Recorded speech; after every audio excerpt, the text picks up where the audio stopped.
Sup, you beautiful bastards. Welcome back to the Philip DeFranco Show, your daily dive into the news, and we have a wild one today. So you know what? I'm just gonna hit you with that monkey, and let's jump into it. This is a news show.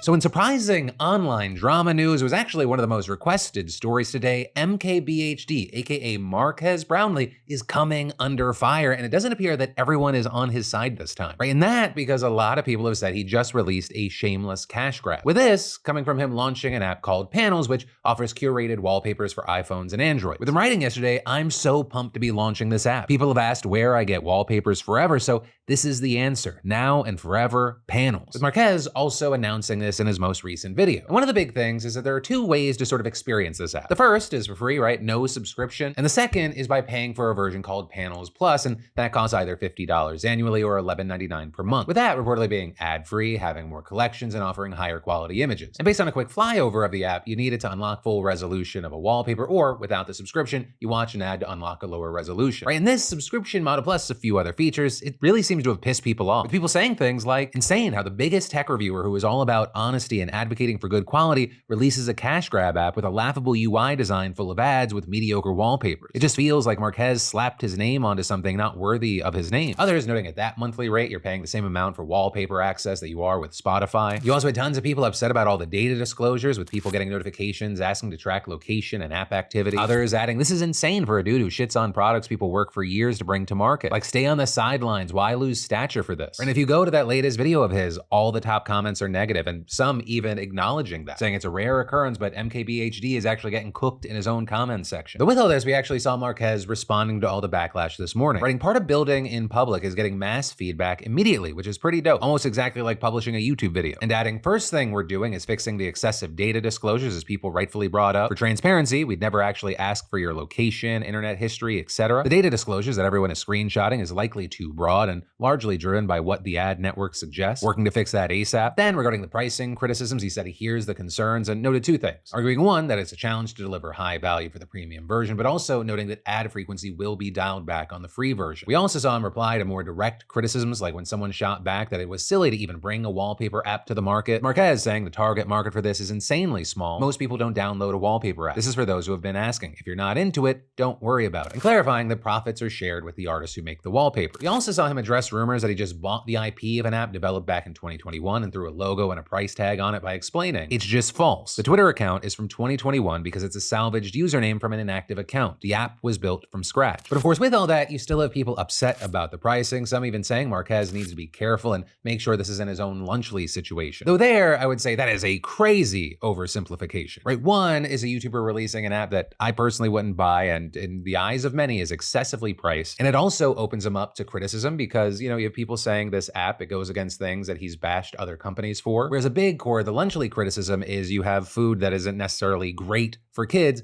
being pushed to kids based off of the three creators that are behind it. And in fact, on the note of nutritional concerns, especially for a product that's geared towards children, Dr. Mike just did a great video on it. Let's look at the recently passed nutrition standards set forth by the USDA for school lunches and see how Lunchly compares. Going line by line here. Less than 10% of calories should come from saturated fat. Lunchly turkey, 23% of calories come from saturated fat. But this is where things get really interesting, and for some reason, no one has pointed this out. You see, USDA caloric guidelines say that a lunch meal for kids K through 8 should contain around 625 calories. Kids need energy to function, and calories give them that energy. Lunchly turkey contains only 230 calories, which would mean a kid would need to eat about 2.7 portions to consume enough calories. And if they did that, they'd get nearly 1,300 milligrams of sodium, which is also significantly over the USDA standards.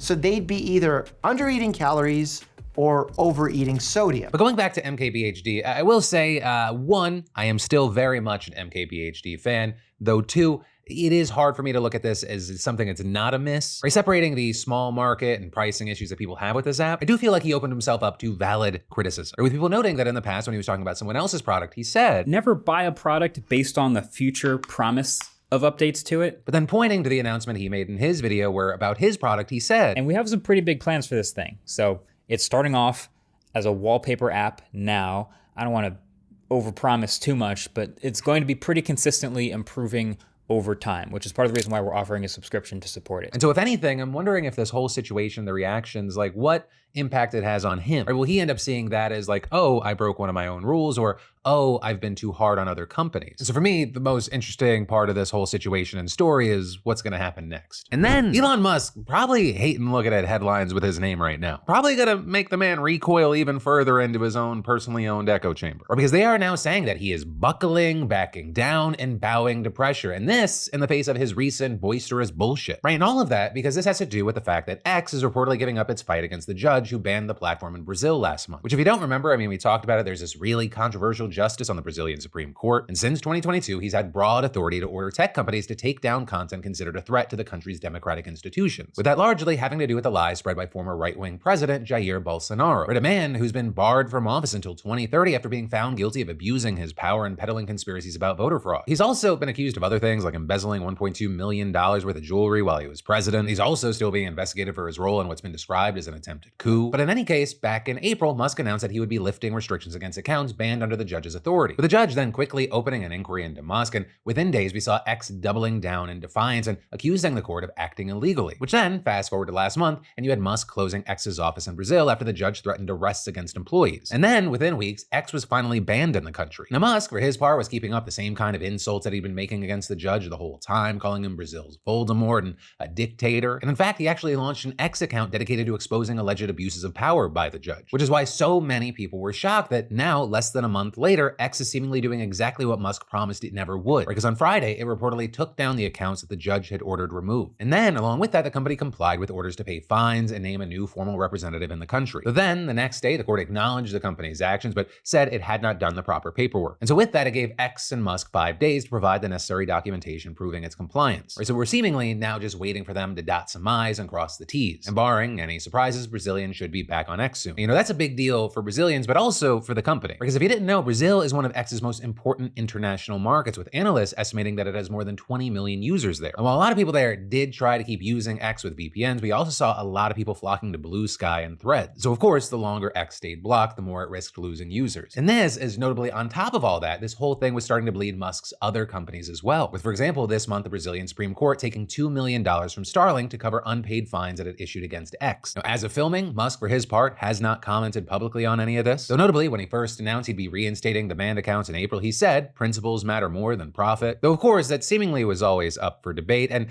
it's something that at the very least many have questioned. Because if you take a closer look, the platform under his leadership reportedly approved 83% of censorship requests by authoritarian governments. And so now with this recent news, you have supporters or those that are kind of Musk agnostic maybe being given more reason to question his principles or his commitment to them. Right? And that is something separate from whether or not you agree with what he's saying in the first place. But then, taking a quick 60-second break from the news, you know, when looking for doctors, I've used ZocDoc and I've found success with the service. And so I'll use them again when needed, no doubt. Especially because it's extremely important to find the right doctor for you, someone you feel gets you, prioritizes your health needs. And a big one, you know, before you book, if they take your insurance, especially if you have a lingering ailment of any kind. I mean, you got to check out ZocDoc, who, by the way, I want to thank for being a sponsor of this PDS. Because with ZocDoc, you can find and book doctors who make you feel comfortable, listen to you, and prioritize your health. You search by location, availability, and insurance, and there's no compromise here because you've got more options than you know. Right? ZocDoc is a free app and website where you can search and compare high-quality in-network doctors, choose the right one for your needs, and click to instantly book an appointment. I mean, we're talking about in-network appointments with more than 100,000 healthcare providers across every specialty, from mental health to dental health, eye care to skin care, and much more. Plus, ZocDoc appointments happen fast, typically within just 24 to 72 hours of booking. You can even score same-day appointments. So just go to ZocDoc.com/Phil and download the ZocDoc app for free. Then find and book a top-rated doctor today. That's ZocDoc.com/Phil. That's ZocDoc.com/Phil. And then 1/3 of living former football players believe they have CTE. And that is just one of the troubling statistics that came from a report published in the JAMA Neurology Medical Journal. Though honestly, I'm surprised the number's not higher, because I mean, do you remember some of the hits players used to take? Like the stuff players get penalized and even suspended for now, those were part of highlight reels that came out weekly, right? And that's notable here because this study was conducted at Harvard between 2017 and 2020, and they spoke to former professional players from 1960 to 2020. And on top of the study finding that 34% reported perceived perceived CTE, it also found that perceived CTE was associated with a number of health problems. For example, around 25% of participants with perceived CTE reported suicidality, and even after adjusting for established predictors, the study found that men with perceived CTE remained twice as likely to report suicidality. Also, 20% of players with perceived CTE reported being diagnosed with Alzheimer's disease or forms of dementia. And all of this is a very big deal because, as NPR explained, this study is one of the broadest surveys to date of former NFL players' perception of their cognitive health and how widely they report symptoms linked to CTE. Right, and as a refresher, CTE is thought to be caused by concussions and hits to the head, something that football players and other contact sports athletes experience at higher rates. And even though it might sound kind of odd to do a survey on whether or not people think that they have a disease, the thing is, CTE is super complicated, and as the study's lead researcher explained to CBS, it's actually only officially diagnosed in an autopsy. Right, so after someone has died, with her also adding, we actually can't know whether any of the players in our study actually have CTE, but what we can look at is how do they feel about it. With the hope being that with more research, there will eventually be a way for doctors to diagnose people with CTE while they're alive. Because, over 300 NFL players have been diagnosed with CTE after they died, and many of them had reported symptoms of cognitive decline while they were alive. And in some of those cases, the players took their own lives. So it's a deeply serious and troubling issue. But then, shifting gears, I want you to imagine naked photos of yourself taken for a cancer treatment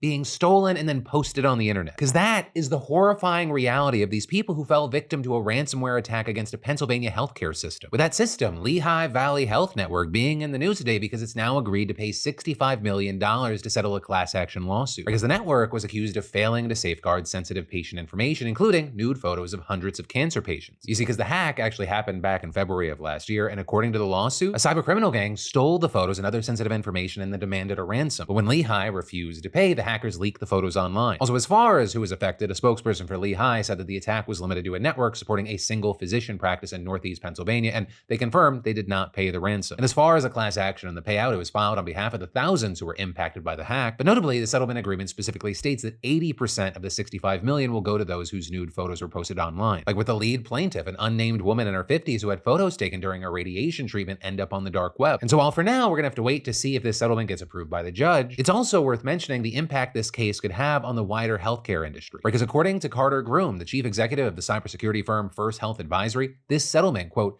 shifts the legal, insurance, and adversarial ecosystem. And adding, if you're protecting health data as a crown jewel, as you should be, images or photos are going to need another level of compartmentalized protection. With the case also highlighting a growing predicament for healthcare organizations. Right, the more sensitive the information, the more valuable it is to hackers and patients. Since there, you had Groom saying that there is potential for this to become a continuous cycle. Hackers will seek out more and more personal and sensitive data, and then healthcare providers have to settle more and more claims outside court, which then could also prompt some providers into paying ransoms for stolen patient data, with Groom saying other organizations will look at this case and say, well, maybe if I do pay $5 or $10 million in ransom, maybe I won't have to face a class action lawsuit. But then, of course, paying those ransoms may just encourage more attacks and the problem just never stops. And while some may say the solution is obvious, just get better defenses, right? Well, as some experts have noted, there have been significant improvements made in the healthcare industry's cyber defenses, but they're still vulnerable. And part of that is actually due to their complexity, right? Because healthcare networks need to connect physicians, insurers, pharmacies, and countless vendors. So the development of better defenses for something so interconnected and all over the place, it's no easy feat. And then in general, there's always just this feeling of hackers will always be one step ahead, whether from tech vulnerabilities that end up getting exposed or just classic phishing scams. But then, shifting gears to political news, we gotta talk about how one man's decision this week may sway the outcome of the 2024 presidential election, right? Meet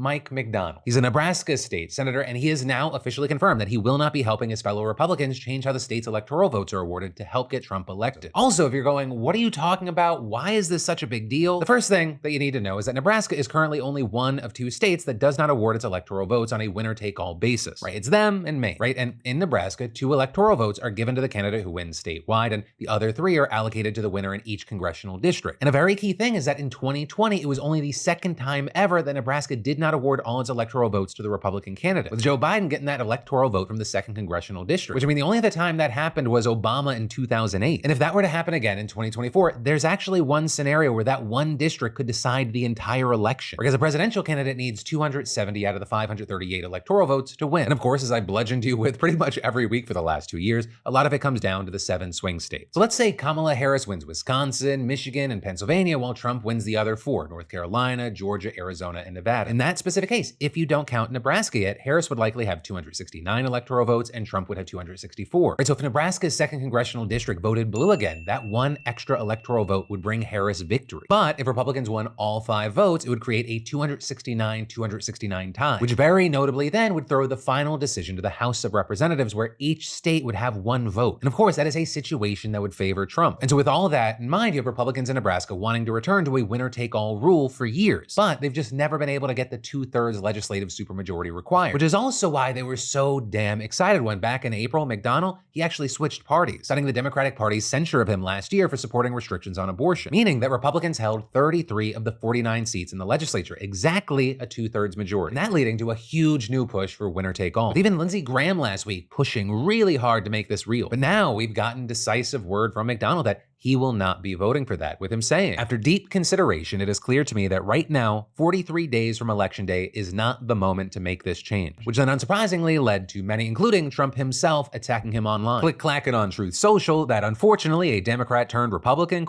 state senator named Mike McDonnell decided, for no reason whatsoever, to get in the way of a great Republican common sense victory. Just another grandstander. And personally, I will say I agree with Donald Trump. These arbitrary, nonsensical rules around the election, they're stupid. But it's not a Nebraska issue. Let's just get rid of the Electoral College. Let's let actual people elect our national leaders. A president for all people, not all states. I mean, I just think back to 2020 and those 6 million Republican voters who live in California, just knowing that their vote towards president, it's not going to matter. And I mean, there's an argument to be made that there's actually way more Republican voters in the state that would come out if they felt like their vote towards president would matter. So I will say I understand Republicans' reservation about undoing the Electoral College. A Republican president has not won the popular vote since 2004. But hey, with all that, I gotta ask, what are your thoughts specifically today regarding the Nebraska case or just the whole Electoral College in general? But then just having another breather from the news. You know, we all know that home-cooked meals are so much better for you, but who has the time to pull it off? Well, with the help of today's sponsor, HelloFresh, it's like they find the time for you by handling all the meal planning, shopping, and most of the prep, making it quick and painless to get dinner on the table. I mean, seriously, HelloFresh has everything you need to make delicious meals delivered right to your door, pre-portioned and fresh. They even include step-by-step recipe cards to make cooking simple. And there's always new flavors to explore with an ever-changing menu of 50 recipes to choose from every week. You just pick your meals, your delivery date, and it's that simple. And for us, you know, personally, we like how you can customize meals week to week and swap out protein or veggies, so it's exactly what we want in the time we want. Plus, HelloFresh has been a great way to get our boys involved in the cooking process, which is paying off, by the way, with quality family time and helping with building independence. And get this,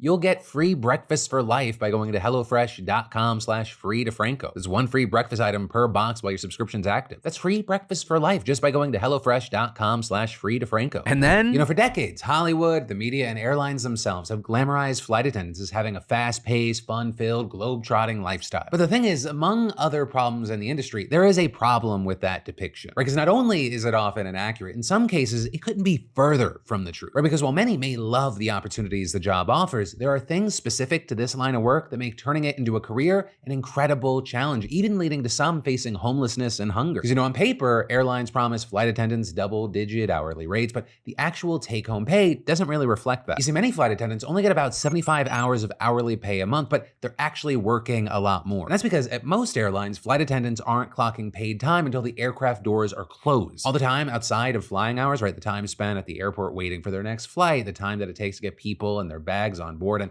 in their proper places, and the time to get everyone off, that is either unpaid or paid at a fraction of the hourly rate. In fact, there's only one major airline that actually pays flight attendants for boarding time, and that's Delta, which is interesting because they're also the only major US airline whose flight attendants are not unionized. So notably, in 2022, after and possibly because of a huge push to unionize, that's when Delta decided to begin paying flight attendants during boarding. But still notably, they only began paying flight attendants at half their hourly rate for the 40 to 50 minutes scheduled for boarding. And if you've ever flown, you know it's not at all uncommon for that to take even longer, not to mention the fact that flight attendants often have to be at the airport long before and after boarding. Right in Canada, for example, where flight attendants also are not paid for non-flight hours, it's estimated that flight attendants work an average of 35 hours every month without being paid. And on the American side, Rich Henderson, a longtime flight attendant who runs the Two Guys on a Plane meme account with his husband, management, he told the Washington Post, "It's pretty common to work 6 hours of flight time, but you're actually working for 12 to 14 hours. Saying we have a lot of time at work, we don't get paid." And all of this is especially hard on people just breaking into the industry. I mean, for one, most flight attendants have to first attend training for about 3 to 6 weeks, and that training is often unpaid. And then, even more than that, most new flight attendants work what's known as on reserve, meaning they can sometimes spend days waiting to be assigned flights. And so according to data from the Bureau of Labor Statistics, the median pay for flight attendants was a little less than $70,000 in 2023. But the projected yearly pay for first-year flight attendants is much lower than that. In fact, according to numbers provided by America's largest flight attendants union, the AFA, it is roughly $23,000 at Frontier,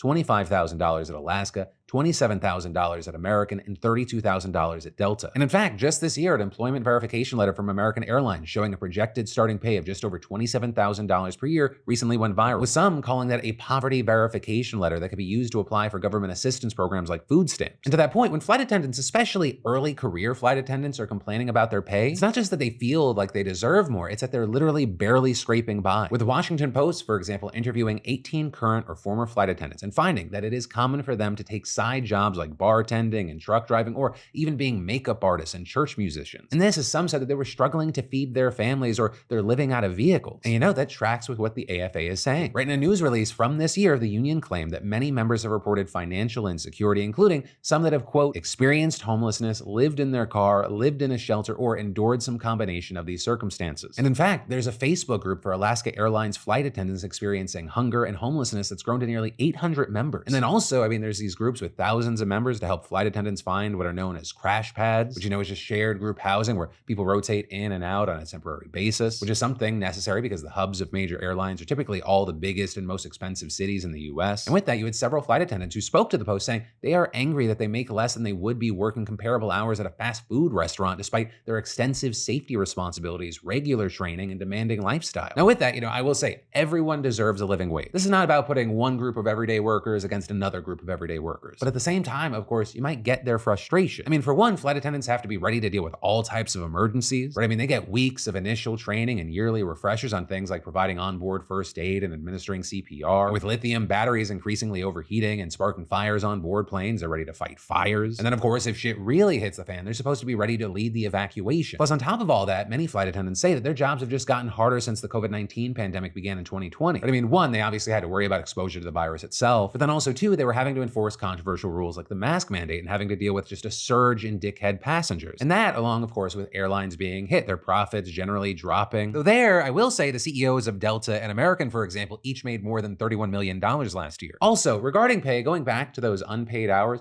airlines have tried to argue that those hours are actually compensated, with, for example, a statement on Alaska Airlines' website saying, contrary to union narratives, we do pay flight attendants for boarding time through a pay mechanism that was negotiated with the union in previous contract cycles. But notably, the statement doesn't detail what the mechanism is, and according to Sarah Nelson, the president of the AFA, which represents flight attendants at Alaska and a number of other airlines, that statement, at the very least, is misleading. She says that it is common for airlines to guarantee 1 hour of paid flight time for every 2 hours on duty. So let's say a flight attendant gets to the airport early in the morning for their first flight and finishes up their day 12 hours later. In that case, they are guaranteed 6 hours of pay, even if they're not in the air for 6 hours. But of course, for everyone else, that sounds crazy, right? If an employer is asking for 12 hours of your time, you expect to be paid for 12 hours. In fact, you probably think that it's required by law, but notably, in this case, it's not. You see, flight attendants and other aviation workers, they're largely exempt from something called the Fair Labor Standards Act because their job is considered essential to the economy. And notably, that's not the only way that being deemed essential is a disadvantage, right? Because under federal law, it's actually illegal for airline workers to strike unless they get permission from the federal government. And weirdly, that's because of something called the Railway Labor Act, which placed severe restrictions on the ability of railroad employees to go on strike when a contract expires, but since 1936, it's also applied to airline workers. And basically, what it means today is that when a union wants to negotiate its contract, it can file for a federal mediation. And if then negotiations come to a standstill, the union or company management can ask federal mediators involved to declare an impasse. And then, if that happens, the union can go on strike or management can lock out union workers after 30 days. But then, the president can also step in at the last moment and order workers to stay on the job for 2 additional month-long cooling off periods